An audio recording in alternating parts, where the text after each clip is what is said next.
For those of you that don't know, La Trobe has over 36,000 current students stretched across our numerous campuses in Victoria. And in our history, we've had more than 200,000 alumni go through our doors. We are at our Bundoora campus today in Melbourne, but we do have strong representation throughout Victoria as well, in Albury-Wodonga, Bendigo, Mildura, Shepparton, and in Sydney as well. La Trobe offers a plethora of study options for people who are looking to return to study, over 80 undergraduate degrees. But our topic today particularly ties into our Bachelor of Arts, the major in Creative and Professional Writing, the Bachelor of Creative Arts, and the major in Writing. So these are offered at our Melbourne campuses. The Creative and Professional Writing and English is offered at all of our other regional campuses. We do also have a new arts related degree, which is the Bachelor of Humanities, Innovation and Technology. But I will touch more on these towards the end of the presentation as well. So if you do have any questions about these courses, please again type it into the chat box. So I would like to introduce our presenter for this evening. Dr. Catherine Padmore is a senior lecturer of English. She has taught at La Trobe for over a decade, so she has been teaching subjects of literature studies and creative writing. And in that time, she's found the time to write her own novels. Her first novel, Sibyl's Cave, was published in 2004 and was shortlisted for an Australian Vogel Award, and was also commended in the first book category of the Commonwealth Writers' Prize. Her short creative works have been published in multiple notable publications, and she currently has more than 2 novels in the pipeline, in addition to all the teaching that she does here as well. Catherine's expertise covers Australian fiction, biographical fiction, creative writing, professional writing, and an interest in post-colonial, feminist, and historical approaches to literature. I'm really excited for this one, all that I will learn out of this as well. So please, I'd like to introduce Dr. Catherine Padmore to take it from here. Thank you very much, Fiona, and welcome everybody. I'm very excited to be here tonight talking with you about something that's very close to my heart. As Fiona mentioned, we offer a rich range of writing subjects at La Trobe, but I've chosen today the Writer's Toolbox as our central discussion point because it's something that, from our perspective, it will strengthen your current writing projects, but it is also something that you can keep developing and strengthening into the future as well. So we'll be talking about how you craft fit-for-purpose writing, how you assemble your writer's toolbox, how you develop genre awareness, and you harness the powers of genres as well. So there's a lot to get through. Hopefully we'll get through all of it in time. But thinking about crafting fit-for-purpose writing, in order to think about this, we need to take a step back and ask why we write in the first place. There are myriad reasons why we do this. I've got a few here from George Orwell, a very famous writer, in a cunningly titled essay, Why I Write. It's hidden the purpose of that one there, from 1946. So these aren't going to cover all of our reasons, but certainly they give us something to think about in terms of how we approach our writing. So one of them is sheer egoism, the desire to seem clever, to be talked about, to be remembered after your death, and to get your own back. I think that's my personal favourite, that one there, writing for revenge. Maybe that's why we're here. Another of his suggestions is aesthetic enthusiasm, the perception of beauty in the external world, or on the other hand, in words and their right arrangement, pleasure in the impact of one sound over another, in the firmness of good prose or the rhythm of a good story. So here is the joy that comes from the feeling of building, of making, of doing, and of creating as we go through. The next one, historical impulse, which reflects a deep investigative drive, the desire to see things as they are, to find out true facts and store them up for the use of posterity. And last of all, from George, political purpose, the desire to push the world in a certain direction, to alter people's idea of the kind of society that they should strive after. So here, the impulse towards writing is to change the world, to make things better. That's, of course, if we're using our writing superpowers for good, not evil. But we might also add to this to earn a wage, which is no less important than any of these as well. Many of us make our lives through writing, and we need to keep that in mind as well. So unless we are writing completely for ourselves, we need to remember that the overall purpose of writing is to communicate with someone else.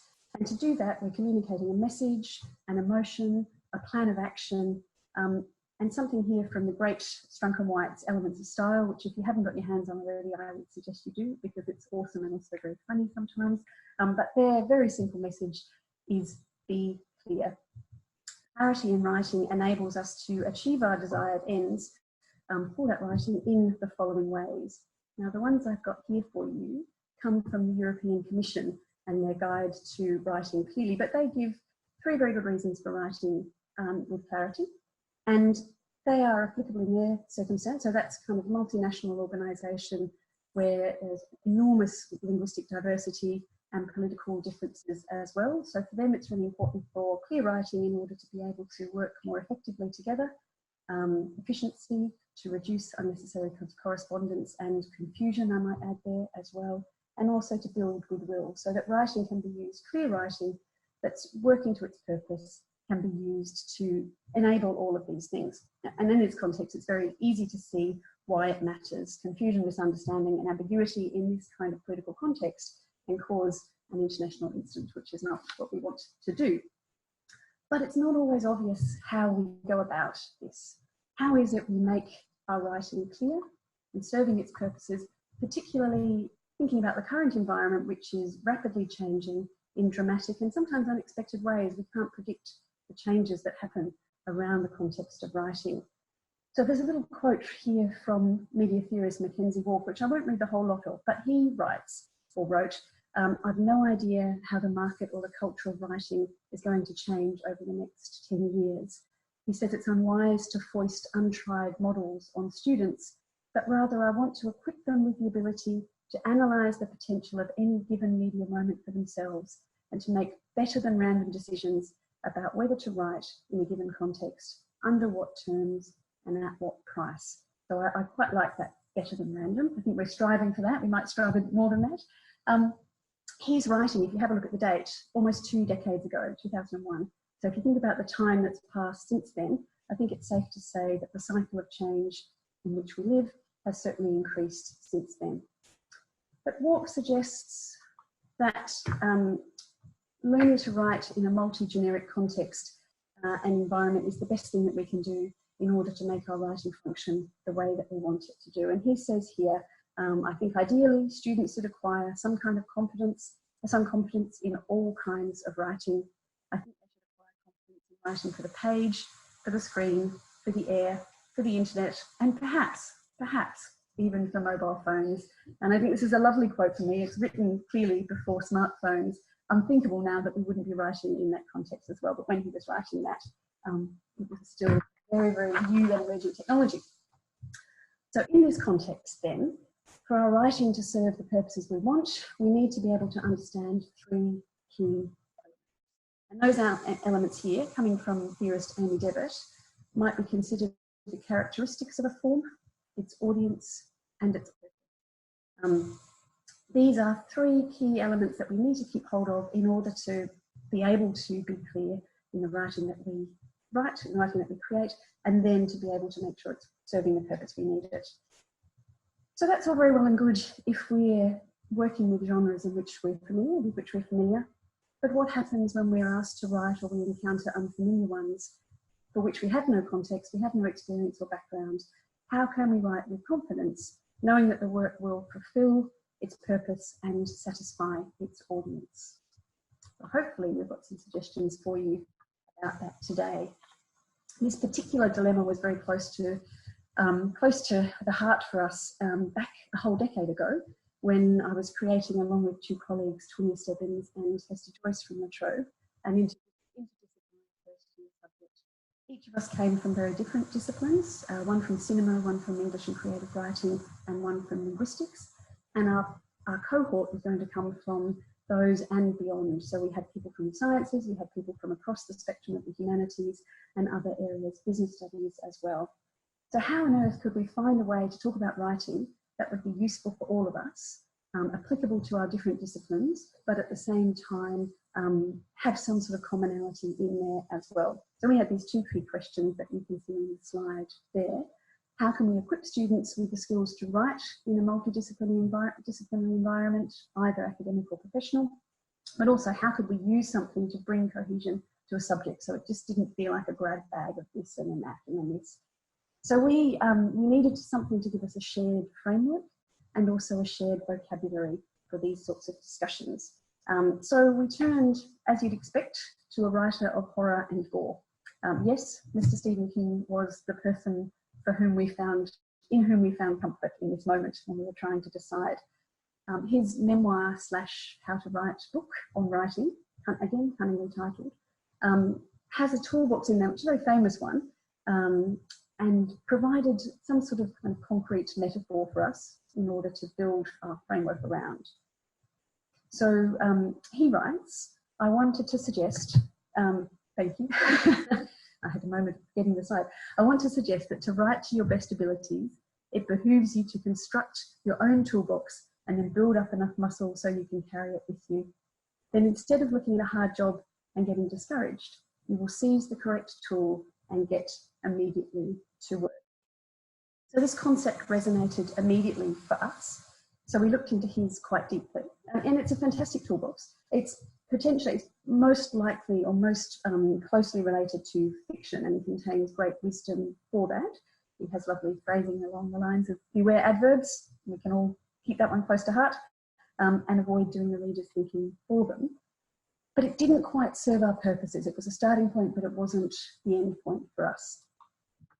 So we looked a bit more broadly.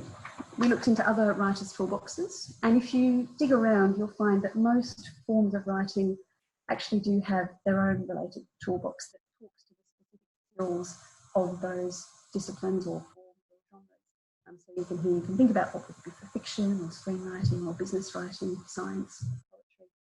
And again, none of these were quite right for us. So we built our own. We needed something that was more overarching. We needed something that would suit the needs of our subject and cohort. So we extended King's framework to create a different kind of toolbox that gave us a common vocabulary and a set of concepts with which to analyse and discuss writing regardless of our disciplines. So for us, it increases our ability to analyse writing encounters in particular disciplines, but also in future writing encounters. So it's something that, as King's toolbox describes, the more you use something like this, the better you'll get at it, and therefore you're more able to engage with these things in the future. So the toolbox that we built looks like this. Very simple, actually looks more like a flower than a toolbox, but it took us some time to get there. For us, part of the difficulty was we were often talking about similar concepts in our disciplines, but we weren't able to have the same words for them. They were quite differently termed in each discipline. So we worked very carefully to find a way through that. And the terms that you'll see there were the ones we agreed were useful for each of our disciplines. And so that we hope that you'll be able to use these too when you come across a strange writing beast somewhere in your future. You can look at its various components in these terms and understand it better, first as a reader and then as a writer if you're writing into that genre later.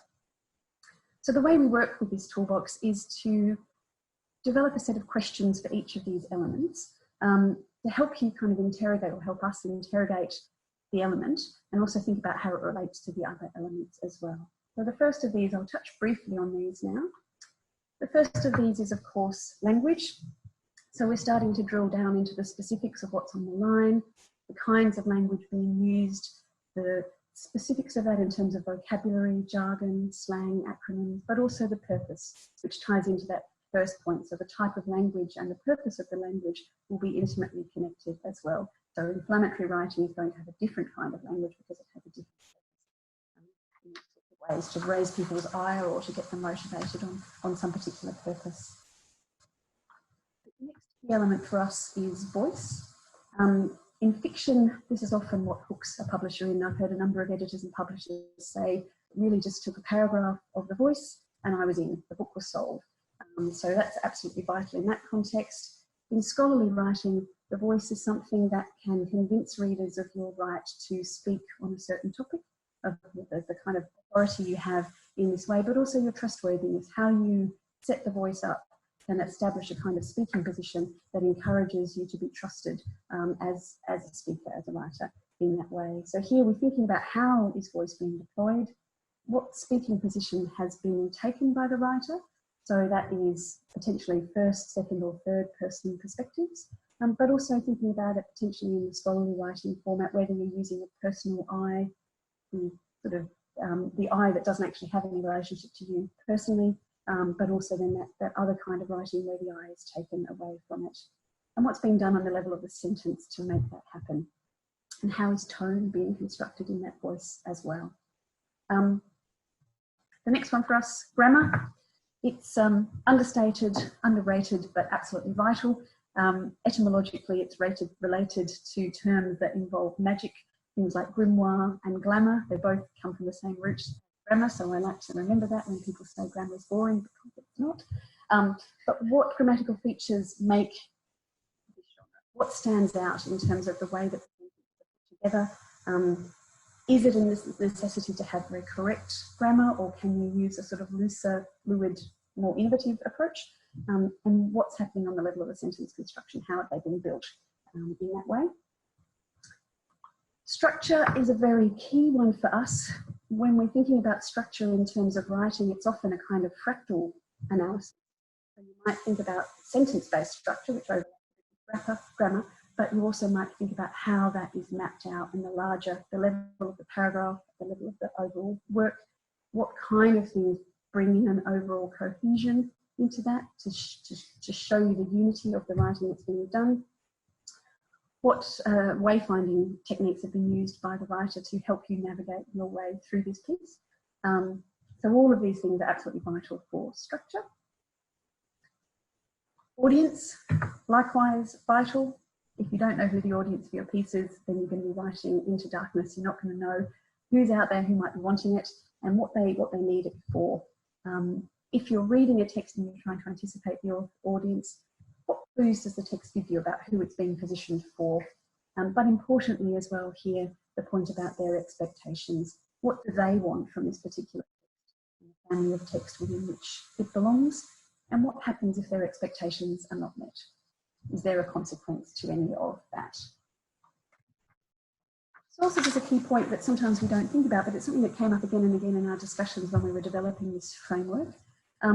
How you handle your sources will demonstrate, again, partly your speaking position and your ethical position as well. So particularly important, of course, for academic and journalistic writing, but also an ethical imperative for all forms of writing. How we incorporate the stuff that's helped us build this piece of writing, how we acknowledge and demonstrate that. And also here, the question of ethical or legal or technical factors that might play within this as well. And the last of these elements for us is, well, it's actually more than one, it's context and genre, so we've been a bit slippery with a dash there, a little slash, but thinking very carefully about how this particular work fits in with the wider family. Does it belong to a genre? What characteristics suggest this to you? Etymologically, I like etymology. Genre is related to gender, so it shares the same stem as gender, and that sense of wanting to classify or to find sort of groups within larger groups, and this is part of that movement as well. Thinking about what expectations are there of this genre, but also whether the writing that you're doing or reading conforms to or challenges those expectations, and where does it sit in relation to other genres as well. For us, genre occupies a very particular place at the centre of this framework. It cunningly sort of is a thing in itself, but also overlaps with all the other elements as well. So it's something that we're kind of thinking about all the time. It has a very, very special place in WIGO as we discuss these components. And it's something that's often a little bit invisible sometimes. We think about certain things as genres, but other genres might be invisible. And also when you try to define the term, it can actually be quite challenging, because what one person sees as the definition of this thing is actually something different to someone else. I'm not going to go into there today, except to say that from our perspective, we consider that genre is everywhere, that every piece of writing belongs to a genre. So we've got a couple of quotes here. The fact that genre pervades human lives. Everywhere we go, everything we do, it's kind of infused within that, and we're interacting as people, often, but related to and supported by the ways that we engage with certain genres. And the point here from Amy Devitt, that people recognise genres, though not usually the power of genres, is an important one for us thinking through this framework. But also nice to add in a French philosopher as well, Mr. Derrida. Every text participates in one or several. There is no genreless text. So we might think about our shopping lists. It's just a thing that we do, but actually that is a genre in itself. And people have used that quite strategically and creatively to build into other works, to play with our expectations of things like a simple shopping list. So this is sort of the premise, I guess, that we're working from. For genre theorists, there are a number of different ways that we might think about it, and I'm not going to go into too much detail except to sort of outline here so you've got an overview. But for some, it's a straight up list of formal characteristics. So we might have this point, this point, this point, series of classifications. So here we've got romance novel has a heroine, love interest, some kind of rival or obstacle, and then a happy ending where the couple come together, and a couple of other examples as we go through. That's a very simple way to think about genre, but it's not always as useful for us.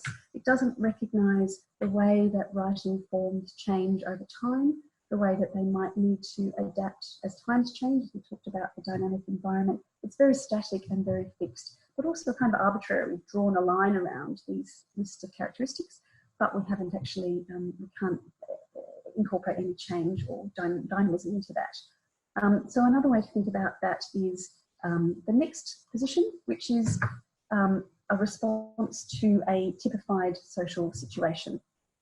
So here, it's almost the other way around. So some kind of social interaction happens, and happens with regularity. And then because of that, certain documents arrive, certain forms come, and they become sort of concretised into genres down the track. So if you think about, for example, the law court, the system of criminal justice, you've got an encounter that happens, processes occur within that encounter that need to be documented, and from that grow a series of particular documents that need to be, and they become a genre in themselves. This is very useful as well, but again, limited for us. So we like to blend both of them, as other theorists do as well. So for us, it's a mixture of both.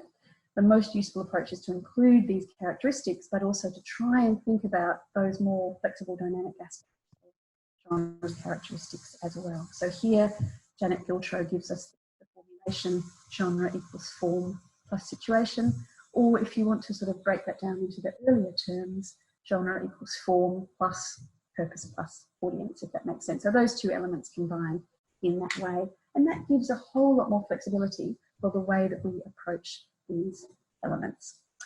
So for us, the toolbox allows a way to analyse the texts that you meet, both reading and writing, in this way, managing both of those components or those aspects, the formal and the contextual as well.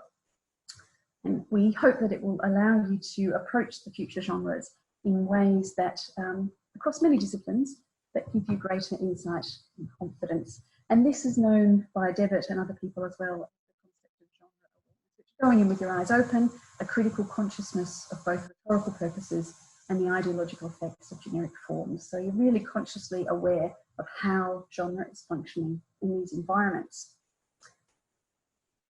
The point about this is that it allows a deep knowledge within disciplines, but also a broader understanding of the relationships between the various genres. And here arises a kind of a knowledge called a meta-genre, so a knowledge of genre that sits above and around the concept of genre itself, a kind of viewpoint above all of this so that you can analyse and think in a wider context. Helping writers, as Basquiat writes here, to express how and why to shape and reshape their writing for different purposes or different audiences, purposes, forms and contexts. So if we're trying to aim for better than random decisions about the writing and media choices that we make, then this is a really good starting point to analyse them clearly, go into it knowing exactly what's going on, and then make the decisions creatively or professionally of how we engage. So you may be asking me now, why does it matter? What goes on if we get genre wrong? There are many things that can happen, and I'll have time to outline some. I'm going to discuss an example of a misreading of genre rather than a miswriting of genre in this context. But while I'm talking about it, I'd like you to consider the possible consequences of what happens if you miswrite genre, if you don't get the fit right between all of these various components. It's a very famous example. So in 1938, Orson Welles, and I should have a sound bite so you could hear his amazing voice, gave his now infamous radio broadcast about aliens watching us from afar. And there's a fantastic article from the New York Times from the day after that says, a wave of mass hysteria seized thousands of radio listeners throughout the nation between 8:15 and 9:30 o'clock last night, when a broadcast of the dramatisation of H.G. Wells' fantasy The War of the Worlds led thousands to believe that an interplanetary conflict had started, with invading Martians spreading wide death and destruction in New Jersey and New York. Throughout New York, families left their homes, some to flee to nearby parks. Thousands of persons called the police, newspapers and radio stations here and in other cities in the United States and Canada, seeking advice on protective measures against the raids. Now, I find this absolutely astonishing. Just absolutely does make it marvellous and terrifying at the same time. The program through the radio, through the wireless, was presented as a news story, interrupting a music show. So they had the preamble was a kind of old, a music hall show with dancing and music and discussion, and then there were cuts from the news breaking. There was cuts to astronomers. There were kind of, that sort of verisimilitude of things happening as it unfolded. It was prefaced in various contexts with this little disclaimer. The CBS, the Columbia Broadcasting System and affiliated stations present Orson Welles and the Mercury Theatre on the air in The War of the Worlds by H.G. Wells. So it's clearly there. But somewhere along the line, apparently, some of those messages were missed and people took it on face value as a real thing. Again, from a fiction writer's perspective, that's fantastic. The story does thicken slightly, or the plot does thicken slightly, because this has recently, or more recently, been questioned by skeptics as a kind of bit of a media beat-up, in the sense that apparently there was a sort of tension between the older technology of the newspapers and the developing technology of the radio, and this was kind of put in there in a way to kind of challenge that. So I'm not going to dive into there, but fake news, it's not new. But in itself, if we take it on face value, to me it's a fascinating and a demonstration of what happens, what can happen when genre goes a bit AWOL. The consequences of our own individual genre mismatches are unlikely to be so drastic, but there are situations when you can imagine putting something out into the world that isn't fit for purpose, isn't designed to match its purpose and audience, and will cause ramifications for you. I'm thinking about what if you submitted your tax return in free verse, not going to go down well with the ATO. If you sent a thank you note to your nana, that was very, very rude, lots of expletives in there, not going to happen. A love letter written in legal jargon. Well, potentially we have those in prenups, but it's not necessarily going to serve the purpose of infatuating your beloved if that's the kind of message you're sending. So each of us will be dealing with different kind of genre environments, but it's absolutely vital that we match all these elements in the way that we intend and that they need to be functioning in order to get the maximum impact in communicating the message we want from our writing.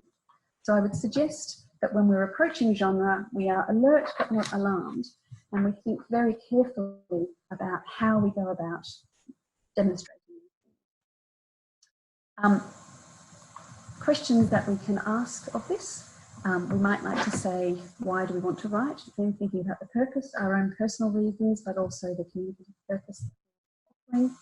What is it we want to write?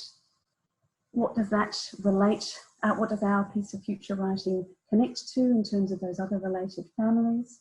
Who do you want to read it? What effect do you want to create? And what tools do you have at your disposal to do this? The toolbox that we offer you there will hopefully give you the right fit to work with all of those various elements, make them function to their maximum capacity for your desired audience and purpose, and to ensure that there's an alignment in those things, and it is fit for purpose writing in that way.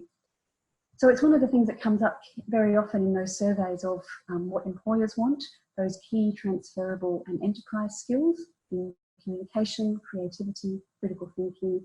They're outlined here as a Foundation for Young Australians survey from 2017 as increased areas of demand from employers, but also beyond the Foundation for Young Australians, it's a general thing out in the workplace as well. So if we can develop these in a really careful way and communicate effectively using our writing, then we're going to be putting ourselves in a good career position for the future. But also one of the joys for me is this one. I tend to like to push the boundaries when I can. To me, if you're able to work knowingly with genre and all of those related elements in the writer's toolbox, you can push the boundaries, you can exert pressure on what exists, you can change things up, you can, going back to sort of Orwell's political intent with the writing, if you have a particular purpose that you want to serve, if you want to demonstrate inequity, or you want to just adjust people's perceptions in a very way, you can use these elements of the toolbox to do that, and to make that fine balance between what is kind of traditionally accepted within the genre and what could be accepted, what kind of innovations and new forms can you have. And if you think about some of the fiction genres, thinking about things like cyberpunk, steampunk, those genres that stick other ones together and become something else in their own right, and then spawn lots of various interesting permutations and mutations that come after that. So the more that you use these tools, the more confidence you'll build with them, it will develop with them, and you'll get to that point, as Stephen King suggested in that early quote, that you can immediately reach for the right tool, and you pick it up and you know that that's the right tool for the job. It's a kind of practice-based intuition that that we think is a writing superpower, is a kind of superpower. But the more you do it, the more you'll hone these things and feel confident and comfortable within them. So, if we're harnessing those powers of genres, we hope that you can use our toolbox to create writing that speaks to its intended audience, but also often more widely. Sometimes the most powerful pieces of writing might be only written for a single person, but yet later that travels a long way geographically or in time and passes on a really powerful message to other people as well. That balances innovation with tradition, that works within the boundaries of what you need to do, but also demonstrates a fresh approach, something that you can contribute to make things new again, to shake up stuff, but also lasts long into the future. As I said, some of the best writing has lasted a very, very long time, and we're able to kind of have a sense of those people who came before us because of the traces that they leave behind in writing. And I've got one of those traces for you just to close now. So this is a lovely little fragment that's very close to my heart. It's survived for about 2,500 years, passed down in all sorts of forms of writing. So I hope that your own writing lasts as long. So I'll leave you with a little bit of Sappho. She wrote, "You may forget, but let me tell you this. Someone in some future time will think of us." Thank you very much. Thank you. Oh, thank you. Hello, back to me again. So if you do have any questions, I do encourage you to put it into the chat, into the group chat, and we'll ask Catherine. But I suppose to get the ball rolling, I do have some questions. Is it more of a balancing act amongst all of the elements? So let's say you're writing for fantasy or a persuasive article. Do you need to lean more heavily on who your audience is or the genre? What's the balance? Definitely. I think for various forms of writing, one of the things we've found is that not all of those elements will be as important.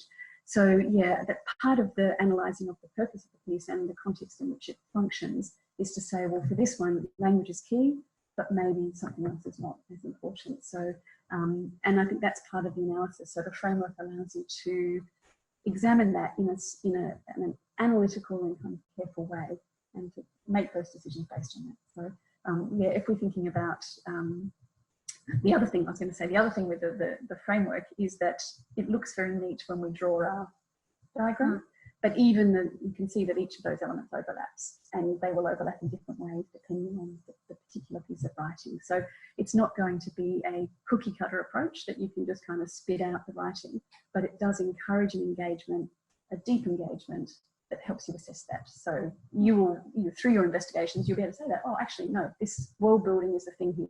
It needs to be all about the language and how we kind of make a sense of the science fiction more through that, and it's not so much about X or Y.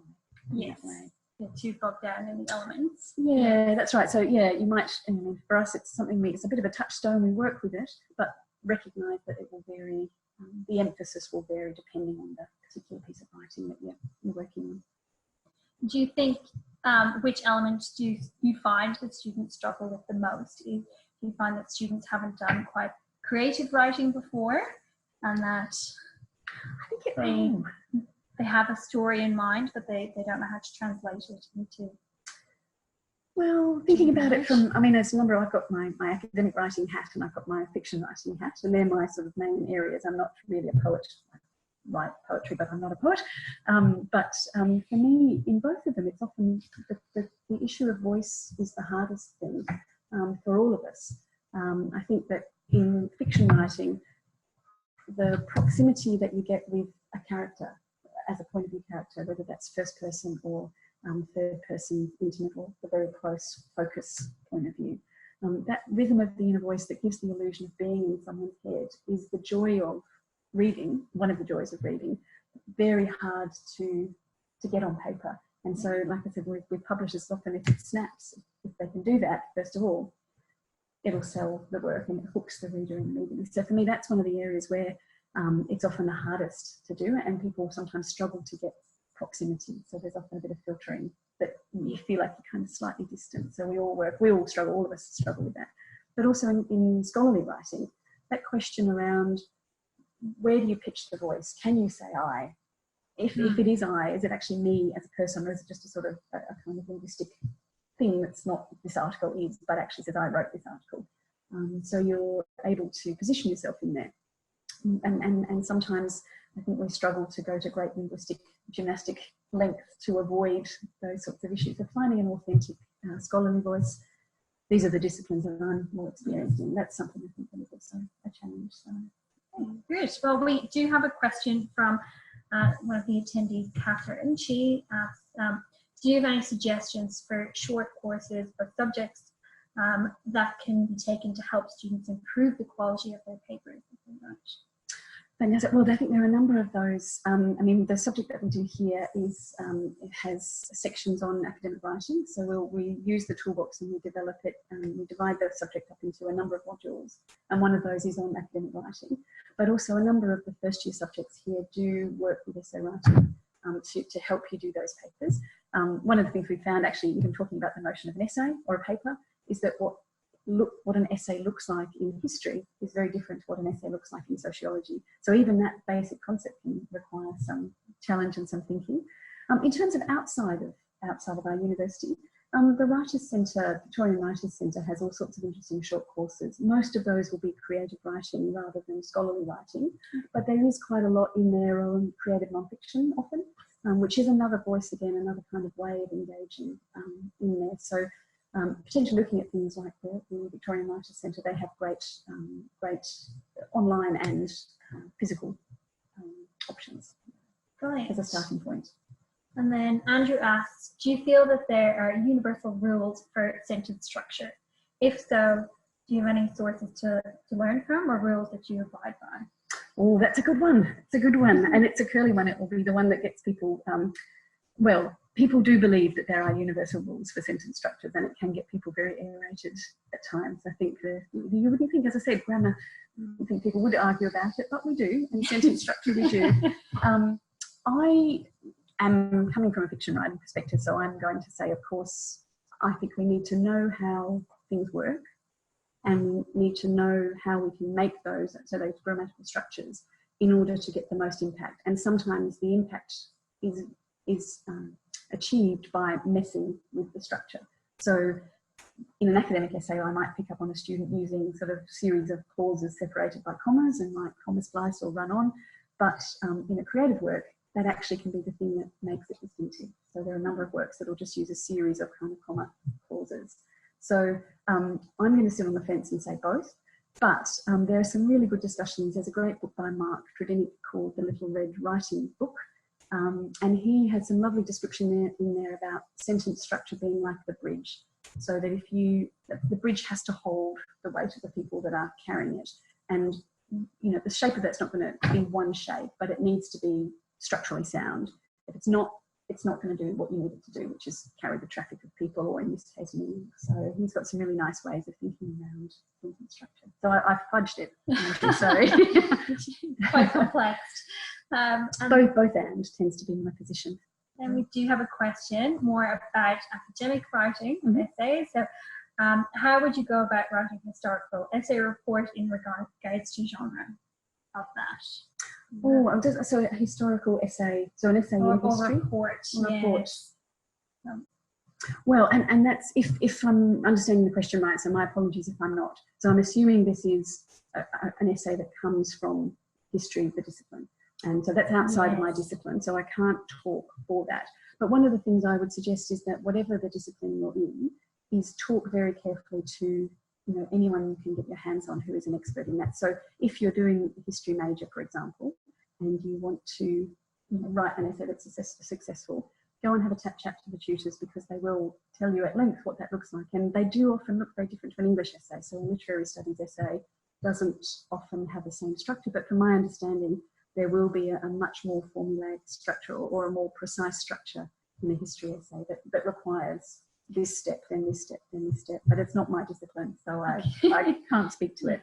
But what I'd say is know that there are expectations around whichever kind of report or essay you're working with, even an executive report for if you're writing comms for local government, for example, there will be a format that needs to take. And so if you're not sure, obviously go and ask people, and read as much as you can. That's the other thing, I think, reading, immersing yourself in your desired form or genre is going to benefit you immensely, because what happens is you absorb those rhythms and structures and patterns, you know, in a very deep way. And as I was talking about an intuitive response, you kind of know. My father was a carpenter, and he used to make windows, and he would have particular pieces of drill bits to shape bits on the end of sashes. And I'm a terrible carpenter's daughter because I don't know the names of those things. But he would know, looking at these windows you see in the kind of student houses in Fitzroy, what tool to go for to grab that, to make that particular curve in the edge of the sash. And I think that's what we need to do. If we are so deeply immersed in a particular form that something in us knows what to reach for. So my suggestion is, immerse yourself deeply, read, find as many people who are in the know, and pick their brains. Excellent as much as you can. Very good. Then this question from Caitlin is more probably around the creative writing process, but any tips for tackling writer's block? Yes, it's a challenge, I think. Many writers I know say, just turn up, just sit yourself on the chair, make a routine. There will be times when you feel like nothing is coming, and that you can't put anything on the page. A number of writers I know often start just typing, I can't write, until something happens in the brain and it gets past that block. So I think that just persisting and turning up, knowing that the words are there, but sometimes you've got to just push past them. Positive affirmations. I can write. Yes, that's right. Sometimes we're very intense people, but I think it is a very real phenomenon for people, and it can be really confronting, because especially if you've had a great period of flow, and then all of a sudden there's nothing. But also sometimes it's a sign that maybe the way that you're engaging with the project is perhaps not the right way in. And so are there other ways that you can get into that? And sometimes it means go for a walk down the beach and just let go, relax. I find often if I've got a knobbly problem with something, like if I'm writing, I try to end my writing sessions partway through a scene, so that I've got something to do the next morning, so I haven't come to a clean break. So I've got a paragraph that's in sort of unraveling stage as I'm coming back to it. But then I feel like I can practically, that needs to go there. And once I'm in that mode, again, it's a kind of craftsperson approach. Your brain doesn't think about the block, because you're just moving bricks, so it helps. Or you just go to bed one night and wake up the next morning, and your unconscious brain has solved the unsolvable problem, and you can proceed from there. Excellent. Keep on going, I suggest, is the way. More good advice. And then Jenny has asked, can you please share more details about sources in the toolbox? How can the reading have an impact on how we use the toolbox? How can reading have an impact on how we use the toolbox? So sources first and then reading, if that's okay? Yes.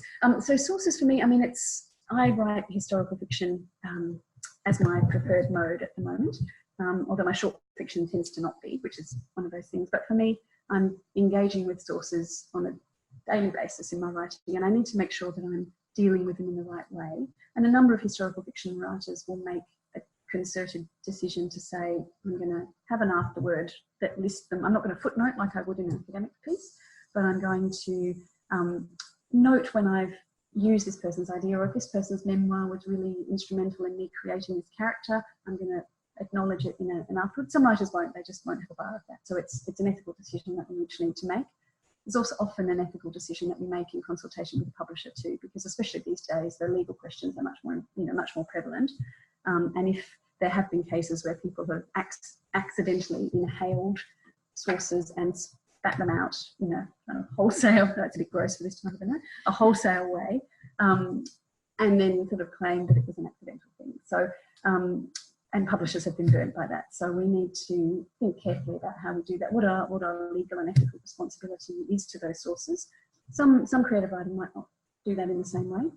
Of course, academic writing does, and yeah, we need to tick those boxes. Journalism is interesting because it does have sources, of course it does, but it won't cite them in the same way that we do in an academic essay. There are different ways that that's approached. But also there's the question there of the confidential sources, those sources that will talk to the journalist, but under the provision of anonymity.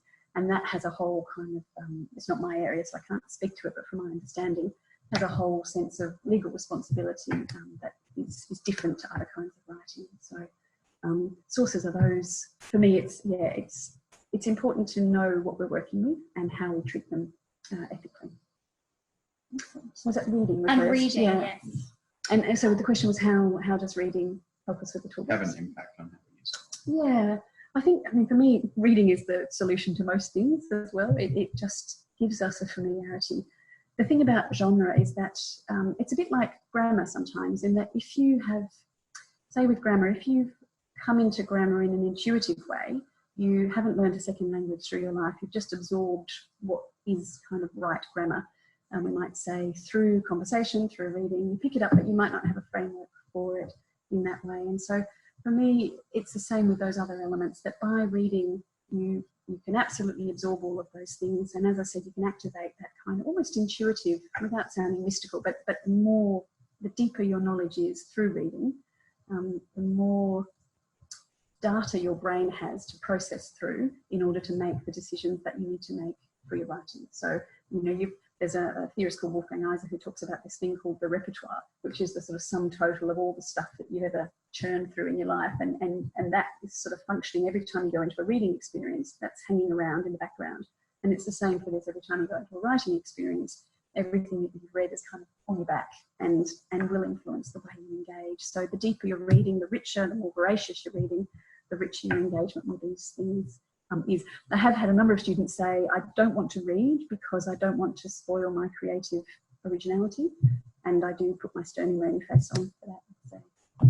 So we have to read. It's just our lifeblood as writers. So. Excellent. It has been so rewarding for us as well. I really appreciate it. Thank you so much, Catherine. I think that was the end of the questions that we had today. So it has been really insightful, and I hope you all thoroughly enjoyed that and found value in what Catherine has shared as she developed it with numerous academics at the Trobe as well. So it's quite a sturdy model. It's been used here for 10 years now, so pretty sure we have plenty of students who have achieved great things by following this model. So just to wrap things up, this has been a snippet of what is taught within our Bachelor of Arts and our Bachelor of Creative Arts. Some of you may know that we offer the Bachelor of Arts from Melbourne. Students can choose from now over 50 majors, not only in the arts, social science and humanities section, but we've also enabled students to choose majors across business, commerce, health and science.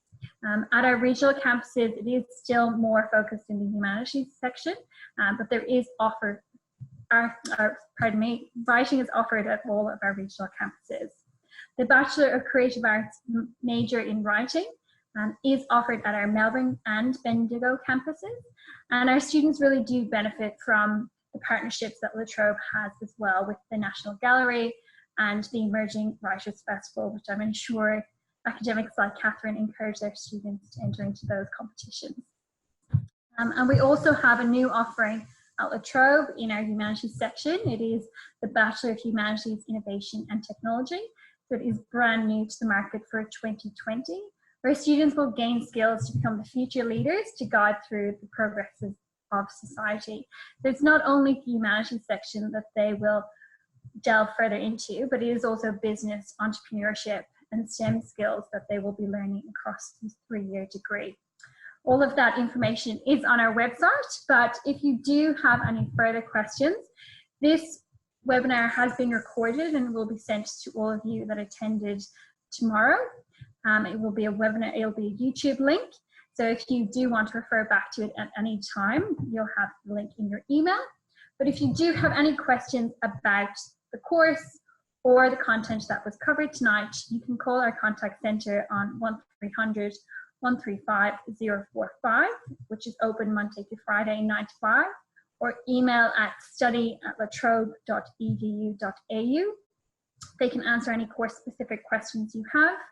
But if you are considering studying with us in the near future, I really do urge you to book a one-on-one consult with one of our course advisors. You can do this at any of our campuses in Victoria, and it is just half an hour to sit down and talk about your own interests, which course would suit you, pathway options, and your entry requirements to get into particular courses. I would like to thank you all for attending this webinar today. Hopefully, again, you found value in the content that was delivered, and do feel free to reach out to La Trobe again if you have any questions. Thank you very much.